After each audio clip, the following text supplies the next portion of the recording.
एन्फालाई Abdullah all मुतारीको पत्र, 10 खेलाडीलाई मैले माफी दिएँ, कारबाही नगर्नुहोस्। आइजिपी बडुवा विरुद्ध 2 सिनियर एआइजी अदालतमा जाने तयारीमा। तिलोत्तमालाई करमुक्त नगर बनाउने एकीकृत समाजवादीको घोषणा। मेयर निर्वाचित भए भ्रष्टाचार गर्ने कर्मचारीलाई तुरुन्तै निष्कासन गर्नुपर्छ भन्दै केशव स्थापितको भनाई। गठबन्धन नभएका स्थानमा पनि मिलेर चुनाव लड्न सत्ता गठबन्धनको निर्देशन। 44% नेपाली एजेन्टका भरमा वैदेशिक रोजगारीमा। आज प्रतिगमन विरुद्ध नयाँ संकल्प दिने प्रचण्डको भनाई। आचार संहिता उल्लङ्घन कांग्रेस नेता कोइराला लगायतलाई निर्वाचन आयोगले गरायो सचेत। एमाले तिनै तहको सरकारमा पनि स्थापित हुन्छ भन्दै नेकपा एमालेका अध्यक्ष केपी ओलीले भने लाखौं श्रमिक खाली बस्नुपर्ने अवस्था अन्त्य हुने अपेक्षा छ भन्दै सभामुख अग्निप्रसाद सापकोटाले भने सुन र चाँदीको मूल्य घट्यो, भैरहवा विमानस्थल पुनः सञ्चालनमा। श्रमिकका हक संविधानमा लेखिए व्यवहारमा आएन। धीरज प्रताप सिंहलाई आइजिपी बनाउने सरकारको निर्णय। गठबन्धनको निर्णय नमान्नेलाई सम्बन्धित दलले कारबाही गर्ने निर्णय। भारतमा 24 घण्टामा 3,324 जना कोरोना संक्रमित थपिए। कोरोना संक्रमण फेरि बढ्न थाल्यो। नेकपा एमालेका अध्यक्ष केपी ओलीलाई कांग्रेसका महामन्त्री विश्व प्रकाश शर्माको जवाफ, तपाईँ 1 क्विन्टल आलु, हामी 5 तोला सुन हौ। श्रमिकको एकता र संघर्षबाट नै परिवर्तन सम्भव छ भन्दै प्रधानमन्त्री शेरबहादुर देउवाले भने काठमाडौँमा आजदेखि मेलम्चीको 17 करोड लिटर पानी 27 करोड लिटर वितरण हुने। स्वतन्त्र उम्मेद्वारहरूलाई मतदान गर्न विप्लवको उर्दी। तिनै तहको चुनावमा बहुमत ल्याउँछौं भन्दै नेकपा एमालेका अध्यक्ष केपी ओलीले भने निर्वाचन आयोगको भिडियो भाइरल बनाउनेलाई 50,000 पुरस्कार। केपी ओली कमरेडको मुहार सम्झेर दनादन काम गर्छु, निर्णय लिन्छु भन्दै केशव स्थापितले भने जुन दल र नेताले निर्वाचन आचार संहिता उल्लङ्घन गरे आयोगले गरायो सचेत। प्रतिगमनकारीलाई परास्त गर्न यो चुनावलाई उपयोग गर्नुपर्नेछ भन्दै नेकपा एकीकृत समाजवादीका अध्यक्ष माधव कुमार नेपालले भने। दर्शक महानुभावहरू नमस्कार, तपाईहरुलाई हार्दिक स्वागत गर्न चाहन्छु स्मार्ट खबरको न्यूज बुलेटिनमा। फेरि पनि तपाईहरुमा देश तथा विदेशका केही महत्त्वपूर्ण अनि मुख्य समाचारहरू लिएर उपस्थित भइसकेका छौं। दर्शक महानुभाव, हाम्रो मेहनतका लागि तपाईहरुले यो भिडियोलाई एउटा लाइक अवश्य गर्नुहोला। त्यसैगरी यदि तपाईहरुले अहिलेसम्म हाम्रो च्यानल स्मार्ट खबरलाई सब्स्क्राइब गर्नुभएको छैन भने सब्स्क्राइब गर्नुहोला। साथै छेउमा रहेको बेल घण्टीमा क्लिक गरी अलमा क्लिक गर्न पनि नबिर्सनुहोला। आउनुहोस् दर्शक महानुभाव, आजका मुख्य समाचार सुरु गरौं। 10 खेलाडीहरूलाई मैले माफी दिए, कारबाही नगर्नुस् भन्दै एन्फालाई अब्दुल्लाह अल मुतारीले पत्र लेखेको प्रसंगबाट। राष्ट्रिय फुटबल टिमका प्रशिक्षक अब्दुल्लाह अल मुतारीले आफूमाथि आरोपित गर्ने 10 खेलाडीहरूलाई माफी दिएको बताएका छन्। साथै उनले अखिल नेपाल फुटबल संघ एन्फाका महासचिव इन्द्रमान तुलाधरलाई पत्र लेखेर खेलाडीहरूलाई कारबाही नगर्न आग्रह गरेका छन्। काठमाडौँ महानगरपालिकाको मेयरका नेकपा एमालेका उम्मेद्वार केशव स्थापितले आफू निर्वाचित भए 100 दिनभित्र आधारभूत समस्या समाधान गरेर प्रशासनिक सुधारको काममा लाग्ने बताएका छन्। आइतबार श्रमिक दिवसको अवसरमा नेपाल ट्रेड युनियन महासंघ जिफन्टाले आयोजना गरेको कार्यक्रममा उनले निर्वाचित भएको 79 दिनसम्म आम नागरिकहरूलाई समस्या सुनाउने समय दिने र आधारभूत समस्या समाधान गरेर प्रशासनिक सुधारमा लाग्ने पनि बताएका छन्। उनले सर्वसाधारणले कुनै पनि कर्मचारीले घुस मागेको प्रमाण सहित उजुरी गरेमा त्यस्ता कर्मचारीहरूलाई तुरुन्तै निष्कासन गर्ने बताएका छन् भने कर्मचारीले भ्रष्टाचार गरेको प्रमाण ल्याए त्यसै दिन निष्कासन गर्छौं, त्यसपछि बरु लड्न जाउँला भन्दै उनले भनेका छन्। काठमाडौँ देशभरका बासिन्दा बस्ने ठाउँ भएको भन्दै उनले काठमाडौँमा आउनेहरूलाई सबैलाई समान व्यवहार गर्ने र रोजगारीको व्यवस्था गर्ने पनि बताएका छन्। र साथमा मेयर निर्वाचित भएमा 1 दिन मात्र खुसी मनाउने भन्दै स्थापितले त्यसपछि लगातार काम गर्ने बताएका छन्। त्यसैगरी केपी ओली कमरेडको मुहार सम्झने अनि दनादन निर्णय ठुकेपछि त हुन्छ होला नि, मेरो निष्ठा यही हो, कहीँ चुक हुन दिने छैनौ भन्दै उनले भनेका छन्। दर्शक महानुभाव, काठमाडौँ उपत्यकामा खानेपानी लिमिटेड केयुकेएलले आइतबारदेखि मेलम्चीको 17 करोड लिटर पानी वितरण गरेको छ। केयुकेएलले मेलम्ची आयोजनाबाट आउने 17 करोड लिटर पानी आइतबार दिउँसोदेखि वितरण प्रणालीमा पठाउन लागेको हो भने केयुकेएलका प्रमुख मिलन साक्यले आइतबार बिहान 11 बजेसम्म काठमाडौँवासीको धारामा पुग्ने जानकारी दिएका थिए भने प्रणालीमा 17 करोड लिटर पानी पठाएसँगै उपत्यकामा अब 17 करोड लिटर पानी वितरण हुनेछ र साथमा यसअघि वैशाख 11 गते मेन भवनबाट मेलम्चीको पानी वितरण सुरु भएको थियो। दर्शक महानुभाव, तपाईहरु यदि काठमाडौँमा हुनुहुन्छ भने मेलम्चीको पानी आएको छ कि छैन हामीलाई यो भिडियोको कमेन्ट बक्स मार्फत बताउन भनी नबिर्सिनुहोला। नेपाली कांग्रेसका महामन्त्री विश्वप्रकाश शर्माले नेपाली कांग्रेस पार्टी आसन्न वैशाख 30 गते हुने स्थानीय तहको निर्वाचनमा राष्ट्रिय रूपमा विजयी बन्ने दावी गरेका छन्। आइतबार काठमाडौँमा भएको एक कार्यक्रमलाई सम्बोधन गर्दै महामन्त्री शर्माले कांग्रेस पार्टी राष्ट्रिय रूपमा विजयी बन्दैछ, कांग्रेस पार्टी अहिले पनि पार्टी बनेर जाँदै गर्दा केवल विजयी हासिल गर्ने कुरा मात्रै भयो भन्दै सोचिरहेको छैन।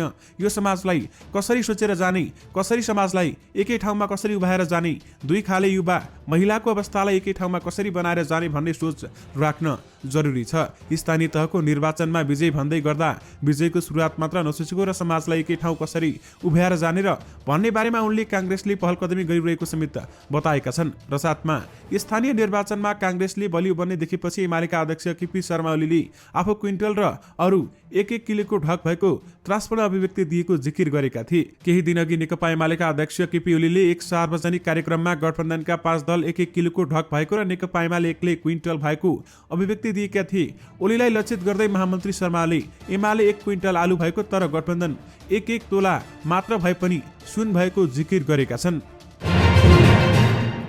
5 दलीय गठबन्धनको निर्णय नमान्नेलाई आफ्ना दलले कारबाही गर्ने निर्णय गरेको छ। गठबन्धनको आइतबार बसेको स्थानीय तह निर्वाचनको आन्तरिक तयारी र अनुगमन गर्ने संयन्त्रको बैठकले गठबन्धनको सहमति अनुसार अघि बढ्न निर्देशन दिएको हो। 5 दलीय गठबन्धनमा समझदारी भएको तर समझदारी अनुरूप उम्मेदवारी फिर्ता नलिएको तथा फिर्ता लिने समय अपुग भएका स्थानहरूमा समझदारी अनुरूप कार्य गराउन आफ्ना दलले आफ्ना मातहतका निकायहरूलाई निर्देशन दिने बैठकको निर्णयमा भनिएको छ। गठबन्धनमा मर्म र भावना अनुरूप आपसी एकता कायम गर्दै निर्वाचनमा सक्रियतापूर्वक जिम्मेवारी पूरा गर्ने निर्णय समेत गरेको छ। विशेष गरी गठबन्धनको निर्णय नमान्नेलाई सम्बन्धित दलले कारबाही गर्ने निर्णय गरेको हो। बुद्ध एयरको जहाजको टायर पड्किएपछि अवरुद्ध भएको भैरहवाको गौतम बुद्ध विमानस्थलमा उडान अवतरण फेरि सञ्चालनमा आएको छ। शनिबार दिउँसो काठमाडौँतर्फ आउँदै गरेको बुद्ध एयरको जहाजको टायर टेकअपको क्रममा पड्किएपछि जहाज रनवेभित्रै अड्किएको थियो भने जहाज धावन मार्गबाट ट्याक्सी वेमा सारिएको र प्राविधिक टिमले जाँचबुझ गरिरहेको बुद्ध एयरले समेत जनाएको छ भने धावन मार्ग खुला गरेर रोकिएको जहाज उडाइको नेपाल नागरिक उड्डयन प्राधिकरणका भैरहवाका एक अधिकारीले जानकारी दिएका छन्। नेकपा एमालेका अध्यक्ष केपी शर्मा ओलीले एमालेलाई तिनी तहको सरकारमा पुनः स्थापित हुने बताएका छन्। आसन्न स्थानीय तह निर्वाचनमा र निकट भविष्यमा आउने संसदीय निर्वाचनबाट एमाले सरकारमा पुनः स्थापित हुने र राष्ट्रको अभिभारा पूरा गर्ने केपी ओलीको भनाइरहेको छ। अन्तर्राष्ट्रिय मजदुर दिवसको अवसरमा शुभकामना सन्देश दिँदै केपी ओलीले सो भनाइ सार्वजनिक गरेका हुन् भने संवैधानिक संस्थाहरूलाई असंवैधानिक रूपमा दुरुपयोग गरी नेकपा एमालेलाई सरकारबाट हटाएको दावी गर्दै ओलीले भनेका छन्, यसले सम्मानित सुरक्षित श्रमजीवन स्वस्थ नागरिक सिपयुक्त नागरिक मर्यादित काम र सामाजिक सुरक्षातर्फ केन्द्रित हाम्रा पाइलामा अवरोध पुर्यायो। आसन्न स्थानीय तहको र निकट भविष्यमा आउने संसदीय निर्वाचनबाट जनताको बलियो समर्थन सहित नेकपा एमालेलाई तिनी तहका सरकारमा पुनः स्थापना गर्दै हामी राष्ट्रकै सबै बारालाई पूरा गर्नेछौँ भन्दै केपी ओलीले भनेका छन्। विशेष गरी एमाले तिनी तहको सरकारमा पुनः स्थापित हुन्छ भन्दै नेकपा एमालेका अध्यक्ष केपी शर्मा ओलीले भनेका छन्। दर्शक महानुभाव, निर्वाचन आयोगले नेपाली कांग्रेसका नेता शशाङ्क कोइराला, गण्डकी प्रदेशका सभामुख नेत्रनाथ अधिकारी लगायतलाई सचेत गराएको छ। निर्वाचन आचार संहिता उल्लङ्घनका घटनामा आयोगले उनीहरूलाई सचेत गराएको हो भने 2074 सालको प्रतिनिधि सभा निर्वाचनमा 21,75,000 खर्च गरेको विवरण आयोगमा पेश गरेको तर केही साता अघि कांग्रेस नेता कोइरालाले 6 करोड खर्च गरेको भनी दिएको अभिव्यक्ति प्रति सञ्चार माध्यम र सामाजिक सञ्जालमा आएको भन्दै आयोगले सचेत गराउने निर्णय गरेको हो। जिम्मेवार पदाधिकारीबाट संवैधानिक निकायले बनाई लागू गरेको निर्वाचन आचार संहिता 2078लाई चुनौती दिने गरी बोलिएको अभिव्यक्ति आम सञ्चार माध्यममा आउनु कसैको लागि पनि हितकर विषय होइन। आयोगको निर्णयमा भनिएको छ, निर्वाचनमा गरेको खर्च विवरण आयोगमा एउटा पेश गर्नु र सार्वजनिक कार्यक्रममा अर्कै अभिव्यक्ति दिनु सार्वजनिक जवाबदेहिताको पदमा बसेको पदाधिकारीको लागि सुहाउने विषय होइन। आयोगले उनलाई आचार संहितामाथि अनास्था पैदा हुने अभिव्यक्ति नदिन सचेत गराउँदै त्यसको जानकारी नेपाली कांग्रेसलाई पनि पठाउने निर्णय गरेको छ। यानि कि आचार संहिता उल्लङ्घन नगर्नु भन्दै कांग्रेस नेता कोइराला लगायतलाई निर्वाचन आयोगले सचेत गराएको छ। नेकपा माओवादी केन्द्रका अध्यक्ष पुष्पकमल दाहाल प्रचण्डले अन्तर्राष्ट्रिय मजदुर दिवसलाई प्रतिगमन विरुद्ध नयाँ संकल्प लिने दिनको रूपमा लिन श्रमजीवी समुदाय र सच्चा कम्युनिस्ट क्रान्तिकारीहरूलाई आग्रह गरेका छन्। अन्तर्राष्ट्रिय मजदुर दिवसको अवसरमा आज शुभकामना सन्देश दिँदै प्रचण्डले सो आग्रह गरेका हुन् भने उनले शुभकामना सन्देश मार्फत भनेका छन्, आजको दिन प्रतिगमन विरुद्ध नयाँ संकल्प लिने दिनको रूपमा सबै श्रमजीवी समुदाय, सच्चा कम्युनिस्ट क्रान्तिकारी परिवर्तन र न्यायका पक्षधरहरूलाई विशेष आग्रह गर्दछु। संविधानको पूर्ण कार्यान्वयन गर्ने सिलसिलामा स्थानीय तह निर्वाचनको संघारमा रहेको उल्लेख गर्दै प्रचण्डले आगामी दिनमा श्रमजीवी वर्गले स्थिरता, समृद्धि र समाजवादी अर्थतन्त्रको विकासका लागि नेतृत्वदायी भूमिका खेल्न सकोस् भनेर शुभकामना पनि दिएका छन्। उनले संविधान र लोकतन्त्रको रक्षा सहित समाजवादको आधार तयार पर्नु, मजदुर एवं श्रमजीवी उत्पीडित समुदायको मुख्य कार्यभार भएको समेत उल्लेख गरेका छन्। विशेष गरी आज प्रतिगमन विरुद्ध नयाँ संकल्प दिने दिन हो भन्दै प्रचण्डले भनेका छन्। वैदेशिक रोजगारमा जान चाहनेहरूमध्ये 40% व्यक्तिहरू एजेन्टहरूमा नै निर्भर रहेको अध्ययनले देखाएको छ। 1593 नेपाली श्रमिकहरूको उत्तरमा आधारित रहेर डाक्टर जीवन बानिया नेतृत्वले समूहले अध्ययन अनुसार अधिकतम युवा वैदेशिक रोजगारीमा जान एजेन्टको सहारा लिने गरेका छन् र जिफन्टले अन्तर्राष्ट्रिय ट्रेड युनियन महासंघ आइटियुसी संघको साझेदारीमा रिक्रुटमेन्ट एडभाइजर संघको सहकार्यमा गरेको अध्ययनले 32% व्यक्तिहरू भने प्रत्यक्ष रूपमा सम्बन्धित मेनपावर कम्पनीहरूमा नै रोजगारीको प्रक्रियाका लागि पुगेको देखिन्छ। वैदेशिक रोजगारीमा चाहने व्यक्तिहरूलाई इजाजत पत्रवाला संस्था मेनपावर कम्पनीसम्म सम्पर्क गराइदिने माध्यमको रूपमा कार्यरत एजेन्टहरूको व्यवस्थालाई नेपाल सरकारले केही नेपाल ऐन संशोधन 2075 मार्फत खारेज पनि गरेको छ। तर पनि 40% युवा एजेन्ट मार्फत नै वैदेशिक रोजगारीका लागि मेनपावर कम्पनीसम्म पुग्ने गरेका छन्। एजेन्टहरूले आफ्नो कमिसन पनि राखेर सेवा शुल्क पठाउने भएकाले श्रमिकमाथि आर्थिक भार थपिने गरेको छ। सरकारले धीरज प्रताप सिंहलाई नेपाल प्रहरीको प्रमुख आइजिपी बनाउने निर्णय गरेको छ। आइतबार बालुवाटारमा बसेको मन्त्री परिषदको बैठकले एआइजी सिंहलाई आइजिपी बनाउने निर्णय गरेको हो भने हाल उनी केन्द्रीय अनुसन्धान ब्युरो सीआईबीमा कार्यरत थिए। 2024मा कर्णाली प्रदेशको दैलेखमा जन्मिएका सिंह 11 चैत 2049मा प्रहरी निरीक्षकबाट सेवा सुरु गरेका थिए। हालका आइजिपी शैलेश थापा छेत्रीले प्रहरीको 30 वर्षे सेवा अवधिका कारण 18 वैशाखमा अनिवार्य अवकाश पाउने भएपछि सरकारले सिंहलाई आइजिपीमा बढुवा गरेको हो भने आइतबारबाटै सिंहले प्रहरीको नेतृत्व सम्हाल्ने बताइएको छ। विशेष गरी धीरज प्रताप सिंहलाई आइजिपी बनाउने सरकारले निर्णय गरेको छ। भारतमा 24 घण्टाको समयावधि अर्थात् शनिबार मध्यरातीसम्म 3324 व्यक्ति कोरोनाका थप संक्रमित भएपछि यहाँ कुल संक्रमितको संख्या 4,30,79,188 जना पुगेको केन्द्रीय स्वास्थ्य मन्त्रालयले आइतबार बिहान जानकारी दिएको छ। विगत केही महिना यता न्यून बिन्दुमा पुगेको कोरोना भाइरस संक्रमणको पुनः नयाँ संक्रमितको संख्या 3000 नागेको यो लगातार चौथो दिन हो भने 24 घण्टाको समयावधिमा भएका यी नयाँ संक्रमित मध्ये 1520 राष्ट्रिय राजधानी दिल्लीका रहेका छन् भने हाल राजधानीमा 5716 सक्रिय संक्रमित रहेको जानकारी दिएको छ। यसका साथै 24 घण्टाको समयावधिमा महामारीका कारण थप 40 जनाको मृत्यु भएपछि देशभर कोरोनाबाट मृत्यु हुने व्यक्तिको संख्या समेत 5,23,843 पुगेको छ।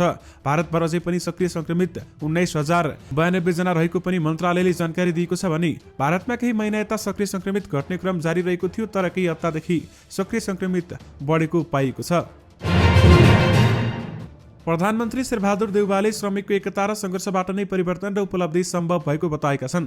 133औं अन्तर्राष्ट्रिय श्रमिक दिवसको अवसरमा शुभकामना सन्देश दिँदै देउवाले नेपाली जनताको बलिदानपूर्ण संघर्षबाट प्राप्त लोकतान्त्रिक गणतन्त्रात्मक व्यवस्था ल्याउन श्रमिक वर्गको महत्त्वपूर्ण योगदान रहेको बताएका छन्। उनले मुलुकको आर्थिक सामाजिक क्षेत्रको महत्त्वपूर्ण चालक शक्तिका रूपमा रहेको श्रमिक वर्गको काम र जीवनलाई मर्यादित बनाएर मात्रै उत्पादन र उत्पादकत्व अभिवृद्धि गर्न सकिने धारणा समेत राखेका छन्। नेपालको संविधानले सबै खाले शोषण अन्त्य गर्ने र नागरिकहरूलाई सम्मानयुक्त जीवनयापन गर्न पाउने मौलिक हकको व्यवस्था गरेको छ भने सन्देशमा उनले भनेका छन् सरकार श्रमको उच्च सम्मान गर्दै उनीहरूको संविधान प्रदत्त अधिकार सुनिश्चित गर्न सदैव प्रतिबद्ध रहेको छ भन्दै उनले बताएका छन्। यानि कि श्रमिकको एकता र संघर्षबाट नै परिवर्तन सम्भव छ भन्दै प्रधानमन्त्री शेरबहादुर देउवाले भनेका छन्। नेत्रविक्रम चन्द्र विप्लव नेतृत्वको नेपाल कम्युनिस्ट पार्टी आसन्न स्थानीय तहको निर्वाचनमा देशभक्त एवं जनवादी स्वतन्त्र उम्मेद्वारहरूलाई मतदान गर्न अपिल गरेको छ।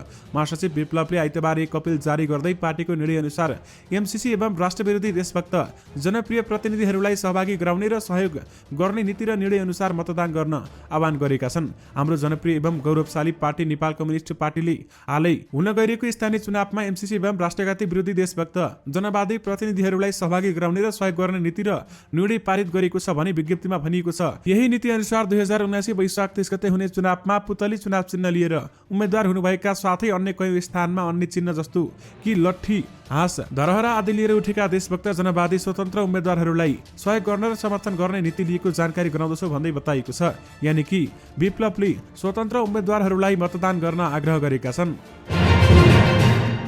निर्वाचन आयोगले आसन्न स्थानीय चुनावको सन्देशमूलक भिडियो प्रचार गर्नेलाई नगद सहित प्रशंसा पत्र समेत पुरस्कार दिने भएको छ। निर्वाचनका लागि तयार पारिएका सन्देशमूलक भिडियो सामग्री प्रचार गर्नेलाई 20 देखि 50,000 रुपैयाँ पुरस्कार प्रदान गर्ने भएको छ भने आइतबार सूचना जारी गरी वैशाख 30 गते हुने स्थानीय तहको निर्वाचनका लागि आयोगले तयार गरेका भिडियोहरू टिकटक बनाई वा पहिलेकै स्वरूपमा मतदानको अघिल्लो दिन 29 गतेसम्म पोस्ट तथा शेयर गर्नेहरूलाई पुरस्कृत गर्ने भएको छ।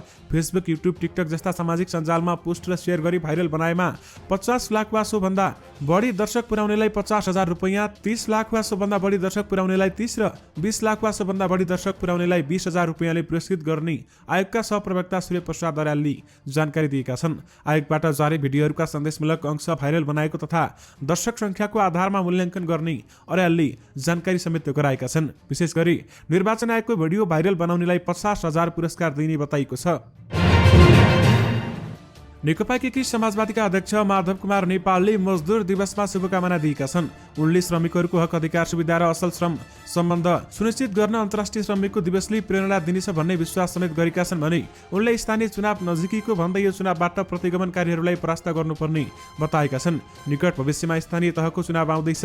श्रमिक आन्दोलन, विभिन्न कालखण्डका जनआन्दोलनहरूमा श्रमजीवी जनताले गरेको बलिदानपूर्ण सङ्घर्षका उपलब्धिहरूको रक्षा गर्ने, प्रतिगमनकारीहरूलाई सैद्धान्तिक तथा व्यावहारिक रूपमा परास्त गर्ने अवसरका रूपमा यो चुनावलाई उपयोग गर्नुपर्नेछ भन्दै उनले भनेका छन्। श्रमजीवी जनताको हित र विकासका लागि समाजवादको आधार निर्माण गर्न नेपाली जनताले आफूहरूलाई विश्वासको मत दिने उनले बताएका छन् भने उनले अन्तर्राष्ट्रिय श्रमिक दिवसका अवसरमा सुरक्षित कार्यथलो, उचित पारिश्रमिक, सामाजिक सुरक्षा नीति निर्माणमा श्रमिक वर्गको सहभागिता, सबै प्रकारका विभेदको अन्त्य गर्दै श्रमिकको जीवनमा प्रत्यक्ष अनुभूत हुने गरी काम गर्न सरकारको ध्यानाकर्षण पनि गराएका छन्। अहिले देशमा ठूलो मात्रामा सक्रिय युवा जनशक्ति श्रमका लागि विदेशिने गरेको भन्दै उनले स्वदेशमै रोजगारीको अवसर उपलब्ध गराई उनीहरूको ज्ञान, सिप र ऊर्जा देश विकासमा खर्च गर्नुपर्ने समेत बताएका छन्।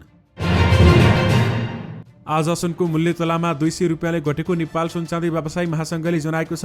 आइतबार छापावाला सुनको मूल्य तोलामा 79,000 रुपियाँ कायम भएको छ भने तेजाबी सुनको मूल्य 98,500 रुपियाँ तोकिएको छ। गत शुक्रबार 79,200 रुपियाँमा कारोबार भएको छापावाला सुनको मूल्य र 98,700 रुपियाँमा तेजाबी सुनको कारोबार भएको थियो। यस्तै शुक्रबार 1,320 रुपियाँमा चाँदीको कारोबार भएको थियो भने चाँदीको मूल्य शुक्रबारको तुलनामा आइतबार तोलामा 20 रुपियाँले घटेको हो। सभामुख अग्निप्रसाद सापकोटाले कोरोना संक्रमणको प्रभावमा कमी आएकाले अब लाखौं श्रमिक खाली बस्नुपर्ने अवस्था अन्त्य हुने विश्वास व्यक्त गरेका छन्। 133औं अन्तर्राष्ट्रिय मजदुर दिवसको अवसरमा आज शुभकामना सन्देश दिँदै सभामुख अग्निप्रसाद सापकोटाले यो भनाइ राखेका हुन् भने उनले भनेका छन्, 2 वर्ष यता कोरोना महामारीका कारण समग्र अर्थतन्त्रमा परेको नकारात्मक असरले श्रमिक तथा मजदुर वर्गले प्रत्यक्ष असर भोग्नु पर्यो। हाल कोरोनाको प्रभाव कमी आएसँगै क्षेत्रमा सुधार हुने एवं लाखौं श्रमिक खाली बस्नुपर्ने र श्रमिकका लागि विदेश पुगेका श्रमिक रोजगारी गुमाएर फिर्ता हुनुपर्ने अवस्थाको अन्त्य हुने अपेक्षा छ भन्दै उनले बताएका छन्। नेकपा एकीकृत समाजवादीले रूपन्देहीको तिलोत्तमा नगरपालिकालाई करमुक्त बनाउने योजना अघि सारेको छ। स्थानीय प्रतिबद्धता पत्र सार्वजनिक गर्दै फजुल खर्च कटौती गरी नगरपालिकाले लिने कुनै पनि कर नलिने ट्याक्स फ्री बनाउने योजना सार्वजनिक गरेको छ भने एकीकृत समाजवादीले तिलोत्तमा नगरपालिकामा मेयर आशा कुमारी चौधरी र उपमेयरमा इन्जिनियर सञ्जीव भण्डारीलाई उम्मेद्वार बनाएको छ। पारदर्शिता र जवाबदेहितालाई पहिलो प्राथमिकतामा राख्दै कार्यपालिकाको बैठक, रेडियो, टेलिभिजनबाट प्रत्यक्ष प्रसारण गर्ने अधिकृत समाजवादीको प्रतिबद्धता रहेको छ भने नगर प्रमुख र उपप्रमुखले हाल सुविधा लिँदै आएको गाडी, नेपाल प्रहरी र एम्बुलेन्स सञ्चालनका लागि प्रयोग गर्ने प्रतिबद्धता पत्रमा उल्लेख गरेको छ। नगरपालिकाका पदाधिकारीले आफ्नै निजी साधन प्रयोग गर्ने एकीकृत समाजवादीका उम्मेद्वारको प्रतिबद्धता छ भन्दै बताइएको छ। सरकारले धीरज प्रताप सिंहलाई प्रहरी महानिरीक्षक आइजिपीमा बढुवा गरेपछि 2 सिनियर प्रहरी अतिरिक्त महानिरीक्षक एआइजीले अदालत जाने तयारी गरेका छन्। आइतबार बसेको मन्त्री परिषद बैठकले सिंहलाई आइजिपीमा नियुक्त गरेपछि एआइजी विश्वराज पोखरेल र सहकुल बहादुर थापाले त्यस विरुद्ध सर्वोच्च अदालतमा निवेदन दर्ता गर्ने बारेमा छलफल थालेका हुन्। पोखरेल निकट स्रोतले हामीसँग भनेअनुसार नेपाल प्रहरीको इतिहासमा यति धेरै अन्याय भएको थिएन। अदालत जाने बारेमा उहाँले छलफल गरिरहनु भएको छ। थापा निकट एक अधिकृतले पनि अदालतमा जाने बारेमा छलफल भइरहेको हामीलाई जानकारी गराएका छन्। विशेष गरी आइजिपी बडुवा विरुद्ध 2 सिनियर एआइजी अदालत जाने तयारीमा रहेका छन्। दर्शक महानुभाव, यससँगै तपाईहरुमा आजका देश तथा विदेशका सबै महत्त्वपूर्ण खबरहरू राखिसकेका छौं।